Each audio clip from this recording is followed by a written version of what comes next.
Hey, welcome back to channel Superb Flicks Hub. Don't miss the chance to watch movie Khufiya and experience an incredible story. Ever wondered what makes this movie a must-watch? Let's dive. At the start of the story, in Dhaka, Bangladesh, at the home of the defense minister, Hina arrives in her car to attend the royal gathering with a gift in hand. Security prohibits gifts from entering. After Hina receives clearance, she enters the premises. Mirza observes her, takes the gift, invites her for a drink. Amidst this, he receives a call from Rachel McLean at the US Embassy, revealing that the perfume bottle contains a deadly aerosol variant of the VX nerve agent, part of an operation set for that very night. Mirza swiftly took a fork, stabbed her in her neck. At the R&AW headquarters in New Delhi, India, in response to Hina's demise, Krishna Mehra emits her sorrow by aggressively confronting and physically assaulting an officer. The boss chief came to where it happened, and in an emotional outburst, Krishna Mehra said to the boss that he was responsible for her.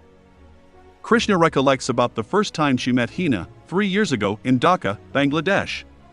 She was in her office when a security guard informed her about a young girl who had come to see her. During this meet, Hina suggested a collaboration in return for significant payments. Hina stated having connections in Bangladesh and provided detailed schedules of Brigadier Mirza's movements for the following 15 days. On that rainy night, Krishna met Hina in a car. Hina described her need for money to fund her father's treatment and she doesn't like Mirza and called him a puppet of ISI. Krishna firmly stated that they wouldn't enlist walk-ins for the operation. Back the present, Jeev met Krishna and reveals that there is a mole in the agency. Ravi Mohan is the prime suspect due to his lifestyle doesn't match his income. They are spying on him. They bypassed all the agency rules to bug his office, installed hidden cams. In their surveillance, Jeev discovers that Ravi is making photocopies of highly confidential papers and carrying them in his briefcase. They have suspicions about Charu, Ravi's wife. She has drawn attention for her close relationships with the wives of Pakistani agency diplomats at a Zaire club where she takes her son for swimming lessons. This club happens to be a popular gathering spot for diplomats, making it an ideal location for potential exchanges. There are suspicions that she might be acting as a courier for Ravi. Just before Operation Octopus, Ravi was spotted at a shady theater passing an envelope to an individual. R&AW agent trailed him through narrow streets, but he was hit by a truck as he attempted to escape. The agent managed to recover the envelope. So, Jeev offers Krishna the chance to avenge Hina's death. A confidential meeting revealed that they got authorization to electronically bug Ravi's residence, codenaming it as Operation Brutus. Krishna's team discreetly enters Ravi's home through the back door and sets up hidden cameras. Charu is at her son's school, but due to his sudden fever, they have to return home earlier than usual. An agent alerted Krishna via a phone call about Charu's unexpected early return. The team accelerates their work, and Krishna carefully escapes detection by taking cover just as Charu enters the house. Through their surveillance, they discovered that Ravi frequently took his mother, Lalitha, to visit Baba Yaraji. In Ravi's office, he is setting up the next phase of operation by photocopying codes. Krishna attentively observes Charu singing a song. She is returned to a previous event where Hina was singing the same tune while they were on a surveillance mission on Mirza in Dhaka. Krishna recruits Hina for Operation Kalab. During a visit to Hina's residence, where she resides with her father, Hina tries to kiss Krishna, which leads Krishna to hastily leave. However, they eventually form a close relationship. Returning to the present at the Zaire club, Krishna was vigilantly observing Charu. She discovered that Charu had not completed the delivery as she found her son's report cards in Charu's folder. They noticed Ravi engaged in a discussion with Lalita about certain documents. The next day, Ravi gave Lalita a significant sum of money, indicating that the delivery had been accomplished successfully. Narain Mishra from the Ministry of Home Affairs, upon receiving this information, recommended Ravi's dismissal.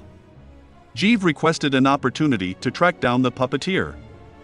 Jeev finds out that Ravi spends an extra 4 minutes in the garage every Monday after coming back from work, before he goes up home. He instructs his team to set up surveillance cameras in the garage. Krishna identifies that someone is removing documents from the trunk of Ravi's car. She and her team follow this individual, who subsequently makes a copy of the documents onto a flash drive and leaves it at a historical site.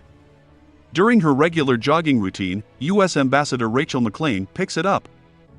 Jeev wisely understands that the US intelligence agency was aware of India's operations in Dhaka.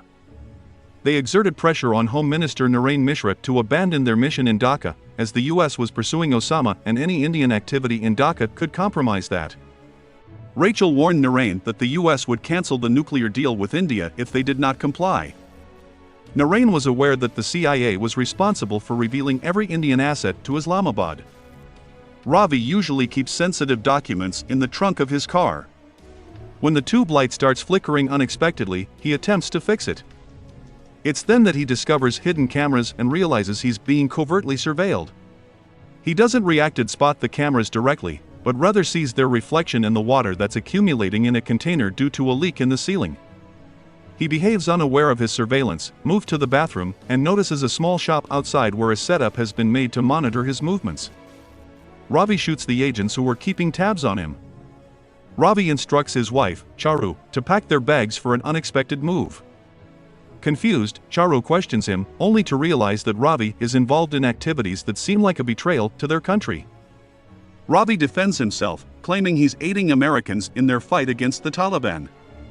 Charu connects the dots, realizing the lavish gifts she received were funded by illicit means.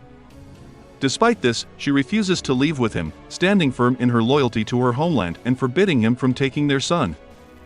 As a US embassy vehicle waits outside for Ravi, Charu hurries to secure her son. In the intense urgency of the moment, Lalitha fires a shot at her. Krishna's team arrives just in time and rushes her to the hospital. After a period of 6 months, Charu has recovered. She gazes emotionally at Ravi's official photographs and recognizes the bracelet on Krishna's wrist as the one belonging to the person who saved her on the night Ravi fled. Charu appeals with Krishna, begging her to help retrieve her son. Krishna equips Charu for her mission and dispatches her to the US. An integral part of Krishna's intensive training involves instructing Charu on how to outsmart a lie detector test.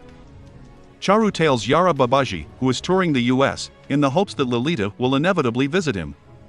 Once in the US, Charu tracks down Lalita through Yara Babaji. Yara convinces Lalita of Charu's innocence, assuring her that he has verified her background.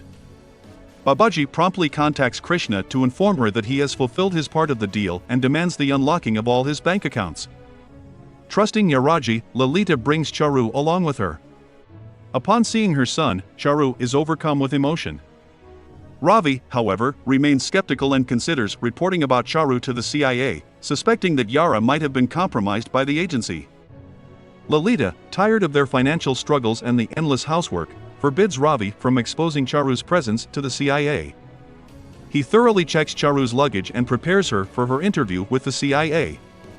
Charu installs her own surveillance devices in the house, capturing every conversation between Lalitha and Ravi. She begins to assimilate back into their lives, convincing Ravi and his mother that her intentions are simply to be a part of their family. She is full of confidence, attends the interview and successfully passes the CIA's lie detector test. Charu, having a difficult experience with Ravi, reaches out to Krishna. She questions how much longer she must suffer this daily torment. In a fit of anger, she accuses Krishna of understanding the pain of motherhood, suggesting that Krishna should empathize with her situation. Krishna reveals her 19-year-old son in relationship with Hina but withdraws upon uncovering Hina's true identity as a double agent working for Pakistan's ISI. Hina claims she joined the ISI to assist Krishna. In a gesture to prove her love, Hina agrees to undertake a suicide mission aimed at killing Mirza under Jeev's orders, but Ravi and Rachel intervene, ruining the plan. Tragically, Hina meets her demise at the hands of Brigadier Mirza. Back to US as it happens, ISI operatives who were surveillant on Charu, Krishna was near her in the USA. She intervenes to protect Charu from ultimately saving her from their watchful eyes. Charu had cleverly attached a surveillance device to her son's jacket, which allowed Krishna to discover Brigadier Mirza's arrival in the United States. Dr. David White, the official psychiatrist on the CIA panel, requested Ravi to host a dinner. Mirza wished to express his personal gratitude to Ravi for saving his life, and Krishna saw this as the ideal opportunity to carry out her plan. However, Krishna's plan diverged from what Jeev had approved. Plan was simply to bring Ravi Mohan back to India and he instructed Krishna to adhere to it. Krishna didn't care about approval. She was determined to seek her revenge. She sat down with Ravi and his mother, revealed that she possessed video evidence demonstrating Ravi's role in rescuing Mirza as an informant. In return for a dignified repatriation to his homeland, Ravi agreed to carry out Krishna's plan. Dr. White and his wife Michelle were present at the dinner party with Mirza. Krishna devised a diversion for the Whites and lured the CIA handler out of Ravi's house by cutting off the power supply, leaving their studious daughter alone in the house. The poisoned mutton is served to Mirza, and he finds it strange when everyone at the table makes excuses and declines to partake in the dish. Sensing something amiss, Mirza excuses himself and heads to the restroom. By this time, even Michelle can feel the tension mounting at the dining table. Soon, Lalitha goes to check on the delay in Mirza's arrival. However, the situation escalates when Mirza takes Lalitha hostage. In her defense, Lalitha bites his hand and pushes him away, but he retaliates by slashing her throat. As Mirza tries to flee, Charu manages to apprehend him. Krishna enters through the front door and swiftly brings the situation under control. In a fit of rage, Ravi attacks Mirza, banging his head against the wall and rendering him unconscious. When David came back, he discovered Mirza on the ground, with Michelle being held captive. David proposed a compromise, promising to overlook the incident if Mirza's life was spared, but warned of consequences if Mirza died. Krishna pointed out that David was not in a position to negotiate. She mentioned that the United States could face accusations of espionage, and R&AW had video proof to back up their allegations.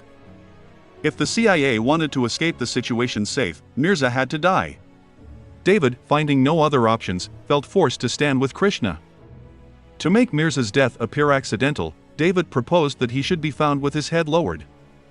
The following day, it was publicly declared that Mirza had died due to a fall in the shower. Krishna managed to exact revenge for her lover's death. Charu had her son with her, and Ravi made his way back to India in a container.